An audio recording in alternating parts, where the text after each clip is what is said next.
على رسلك ولا تخزنا يوم القيامة إنك لا تخلف الميعاد.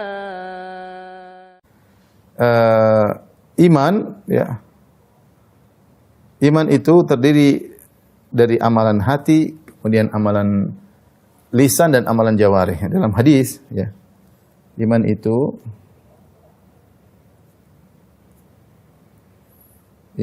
sebagaimana akidah Ahlussunnah wal Jamaah, ya.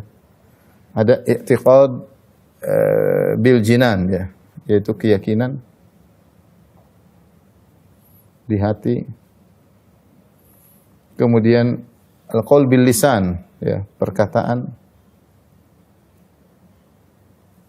Kemudian al-amalu bil arkan, yaitu amal dengan anggota tubuh.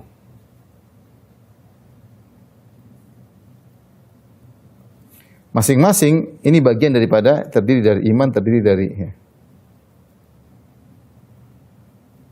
dari keyakinan hati, perkataan itu amalan hati, ya.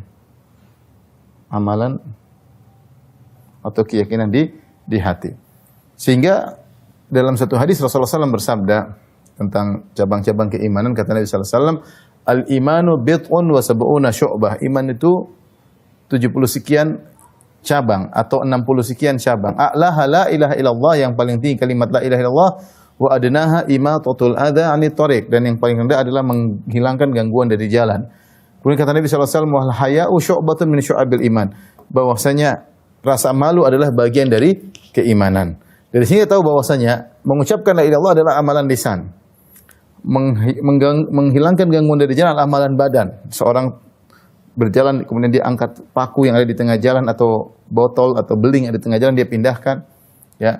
Kemudian wal haya'u syu'batun min syu'abil iman. Kemudian rasa malu adalah bagian daripada cabang dari keimanan. Nah, kalau kita mau ringkas ketaatan semua yang ada tidak keluar dari tiga hal ini. Ada ketaatan terkait dengan hati, ada ketaatan terkait dengan perkataan, ada ketaatan terkait dengan amalan anggota tubuh. Contoh sederhana, ketaatan terkait dengan amalan hati misalnya membenarkan, tasdik, membenarkan. Ini amalan hati, ya, at-tasdik. Dan ini bertingkat-tingkat, tidak sama. Contoh sederhana, dalam menyikapi ayat-ayat Allah, menyikapi hadis-hadis Rasulullah SAW, orang tidak sama. Ada yang membenarkan dengan kuat dan ada yang membenarkan namun tidak kuat pembenarannya. Oleh karenanya kita tidak sama dengan Abu Bakar As-Siddiq. Abu Bakar As-Siddiq digelar dengan As-Siddiq karena amalan dia membenarkan luar biasa. Membenarkan dia luar biasa. Sehingga imannya tidak sama dengan kita. Kita semua ada pembenaran. Kita membenarkan Allah Rasulullah, tapi tidak sama dengan Abu Bakar As-Siddiq. Sehingga dia diberi gelar dengan gelar As-Siddiq. Kalau kita semua tingkat pembenarannya sama dengan Abu Bakar, kita semua diberi gelar As-Siddiq. Namun tentunya tidak. Yang diberi gelar As-Siddiq cuma Abu Bakar radhiyallahu taala anhu. Ini menunjukkan bahwasanya pembenaran bertingkat-tingkat. Contoh lagi misalnya ikhlas. Ikhlas tidak sama antara satu orang yang lain. Ikhlas bertingkat-tingkat. Ada orang ikhlas luar biasa, ada yang ikhlas yang setengah-setengah. Tidak sama. Ada yang benar-benar hanya mikir akhirat, ada yang masih mikir akhirat bercampur dengan dunia. Ya, tidak sama. Yakin juga tidak sama. Ya. Apakah sama kita dengan orang yang telah mengalami ujian, berbagai macam ujian? Para sahabat mengalami ujian dengan berperang melawan musuh, kemudian ditimpa dengan ujian, kemudian perang. Ini orang imannya luar biasa. Dia telah tertempa dengan berbagai macam ujian. Tidak sama dengan kita yang duduk manis, cuma belajar, cuma baca teori. Tidak sama. Tidak sama seorang tatkala diberi ujian oleh Allah berulang-ulang dan dia kemudian lolos dalam ujian tersebut, lolos lagi, tidak sama. Keyakinan dia semakin tinggi. Ya. Tidak sama ketika terjebak dengan suatu urusan kemudian dia semakin yakin kepada Allah. Lihat para sahabat. Kapan iman mereka bertambah? Dalam kondisi genting. Dalam kondisi genting iman mereka semakin bertambah. Ketika tadi dalam surat Ali Imran, alladzina qala lahumun nasu innan nasa qad jama'u lakum fakhshawhum fazadahum imana wa qalu hasbunallahu wa ni'mal wakil. Ketika para sahabat dalam kondisi terluka, Nabi juga dalam kondisi terluka setelah perang Uhud. Kemudian mereka ditakut-takuti oleh orang musyrikin. Orang musyrikin berkata bahwasanya Abu Sufyan dan pasukannya akan menyerang balik kota Madinah. Takutlah kepada mereka. Namun apa yang terjadi kepada para sahabat? Bukan takut. Fazadahum imana. Mereka semakin beriman. Dalam kondisi genting, seorang semakin beriman. Keyakinan. Seperti juga ketika perang Ahzab tadi. Walamma ra'al mu'minuna al-ahzaba qalu hadza ma wa'adana Allah wa rasuluhu. Shadaqallahu wa rasuluhu. Ketika kaum mukminin melihat pasukan sudah banyak 10.000 mengepung, mereka mungkin cuma 1.500 dikepung oleh 10.000 pasukan. Apakah mereka kemudian turun iman? Tidak, mereka justru bertambah keimanan. Makanya saya bilang yakin ini berbeda-beda. Tidak sama orang yang cuma diam di rumah atau hanya teori dengan orang yang tertempa dengan berbagai macam ujian. Ya. Itu bagaimana para ulama yang mereka ada yang diusir, ada yang dicela, ada yang diancam, ada yang itu iman mereka semakin bukan iman seperti kita ya. Karena ujian mereka berat ya. Oleh karenanya ini contoh amalan hati. Itu amalan hati banyak, tapi saya katakan membenarkan bertingkat-tingkat, ikhlas juga bertingkat-tingkat ya. Keyakinan juga bertingkat-tingkat, tidak sama. Tidak sama antara satu dengan yang. Lihatlah bagaimana Aisyah radhiyallahu anha begitu tulusnya ya. Ya, ketika dia menyuruh seorang budaknya untuk memberikan bantuan kepada orang miskin atau hadiah atau bantuan kepada orang miskin, maka Aisyah berkata, lihat apa yang diucapkan orang miskin tersebut. Akhirnya budak Aisyah memberikan pemberian kepada orang miskin. Ternyata orang miskin tadi mendoakan Aisyah. Maka sang budak menyampaikan, wahai tuanku, wahai majikanku, sungguhnya orang miskin tadi mendoakan Anda begini. Kata Aisyah pun mendoakan orang budak tersebut sebagaimana budak tadi mendoakan dia. Kenapa? Karena Aisyah tidak berharap kecuali pahala dari Allah. Ini orang mendoakan Aisyah, Aisyah balas dengan mendoakan dia. Karena Aisyah murni ingin mendapatkan ganjaran hanya semata dari Allah. Sebagian kita ikhlas tapi masih terkadang mengharap pamrih, terkadang masih ingin dihormati, terkadang masih ingin didoakan, terkadang masih banyak. Namanya kita tidak sama, iman berbeda-beda. Ya, keyakinan berbeda-beda. Lihatlah antara Abu Bakar dan Umar saja keyakinan kekuatan keimanan berbeda. Ketika Rasulullah SAW menyuruh sedekah, Umar bersedekah dengan setengah hartanya. Siapa yang ragu dengan kuatnya iman Umar bin Khattab, beriman dengan setengah hartanya? Siapa di antara kita seperti itu? Abu Bakar ya, fa anfaqa bimalihi kullihi, maka dia pun berinfak dengan seluruh hartanya. Sampai Rasulullah SAW mengatakan, ma abqaita li ahlik, apa yang kau sisakan, kau tinggalkan untuk keluargamu wahai Abu Bakar. Kata Abu Bakar radhiyallahu ta'ala anhu, abqaita lahumullah wa rasulah. Aku tinggalkan bagi mereka Allah dan Rasulnya. Ini contoh ya, bahwasanya amalan hati ini semua kalau kita lakukan menambah keimanan. Perkataan ini seperti misalnya apa? Zikir tidak sama dengan yang lainnya. Ya. Kata Allah Subhanahu wa taala, ala bi dzikrillahi tatmainnul qulub. Ketahuilah dengan berzikir mengingat Allah maka hati semakin tenang, semakin nambah keimanan. Ya.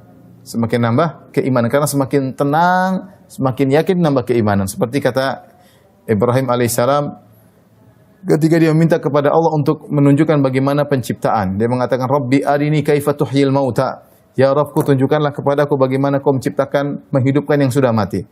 Bagaimana cara kau menghidupkan yang sudah mati? Kata Allah, qala awalam tu'min, tidakkah kau beriman? Wahai Ibrahim, bahwasanya aku bisa menghidupkan yang mati. Kata Ibrahim, qala bala, aku beriman bahwasanya engkau bisa menghidupkan yang mati. Walakin liyatma'inna qalbi, tapi aku ingin lebih tentram hatiku. Maka akhirnya Allah menyuruh Nabi Ibrahim untuk mengambil burung, kemudian dipenggal-penggal, diletakkan tempat yang jauh, akhirnya bisa hidup kembali. Tapi maksudnya zikir ini diantara sarana untuk menambah keimanan. Tapi zikir yang bagaimana? Zikir yang berkualitas. Tidak semua orang mengucapkan la ilaha illallah kemudian kualitas zikirnya sama. Tidak sama orang mengucapkan subhanallah kualitas zikirnya sama. Tidak sama seorang astaghfirullah kualitas zikirnya sama. Tidak sama. Ada yang istighfar asal-asalan istighfar dengan berkualitas.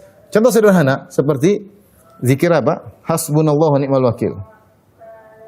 Hasbunallah wa ni'mal wakil.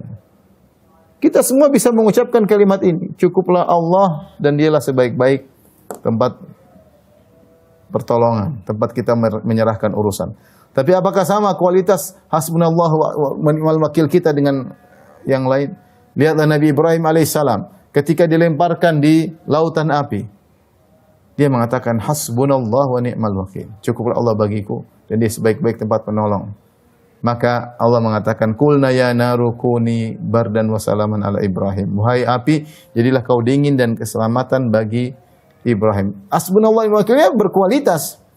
Ada dampaknya. Allah langsung kasih pertolongan. Allah menjadikan api yang bakar menjadi dingin.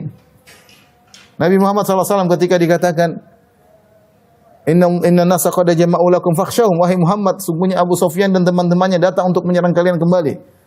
Fazadahum imana, kata Allah semakin bertambah imannya Rasulullah dan para sahabat. Wa qalu hasbunallahu wa ni'mal wakil. Mereka mengucapkan hasbunallahu wa ni'mal wakil. Cukup Allah bagi kami dan dia sebaik-baik tempat menolong. Tidak semua orang mengucapkan hal ini.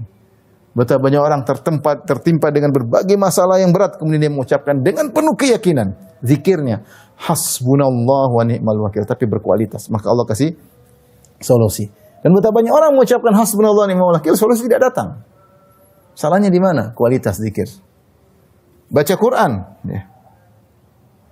Baca Al-Quran, apakah sama satu dengan yang lain? Tidak, ya.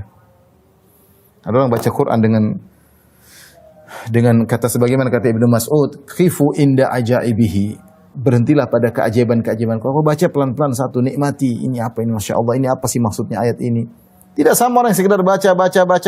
Sama-sama dapat pahala, sama-sama nambah keimanan, tapi kualitas berbeda. Ya. Kualitas berbeda. Ya. Ini contoh menambah ketaatan dengan zikir. Adapun amal dengan anggota tubuh banyak, ya, seperti, ya, kita sebutkan tadi salat misalnya, ini dengan anggota tubuh misalnya, menghilangkan gangguan dari jalan, sederhananya. Gangguan dari jalan. Ya, misalnya bayar zakat. Ini semua amalan tubuh, ya. Amalan tubuh seorang bayar zakat. Apakah sama satu orang yang bayar zakat yang satu dengan itu? Tentu berbeda, tidak sama. Ada yang bayar zakat dengan dada yang lapang. Dia tahu bahwasanya zakat ini pahalanya besar. Dia nunggu saat-saat kapan dia bisa bayar zakat. Ada yang bayar zakat dengan terpaksa. Seakan-akan bayar zakat adalah bayar pajak. Seakan-akan dia merasa berat bayar zakat. Dia hitung dengan ketat. Dia tidak ingin ada satu yang kelebihan untuk dibayarin zakat. Beda-beda orang, tidak sama. Ada yang berlapang dada bayar zakat dengan penuh. Dia tahu ini pahalanya besar, dia bayar zakat. Apalagi kalau kita bicara sholat, tidak sama antara orang yang sholat satu dengan yang lainnya. Sebagaimana Ibnu Taimiyah rahimahullah mengatakan, bisa jadi dua orang sholat di saf yang pertama dengan gerakan yang sama, tetapi pahalanya beda antara langit dan bumi, satu dengan yang satunya khusyuk, satunya tidak khusyuk. Inilah maksud saya ingin menjelaskan bahwasanya iman terdiri dari amalan hati, kemudian ada ini amalan hati yang pertama, amalan hati, yang kedua perkataan, ketiga. Nah, kita bisa menambah keimanan dengan berbanyak cabang-cabang keimanan ini. Semakin banyak kita ketaatan, baik ketaatan dengan hati, ketaatan dengan perkataan, ketaatan dengan amal, maka kita bisa menambah iman kita.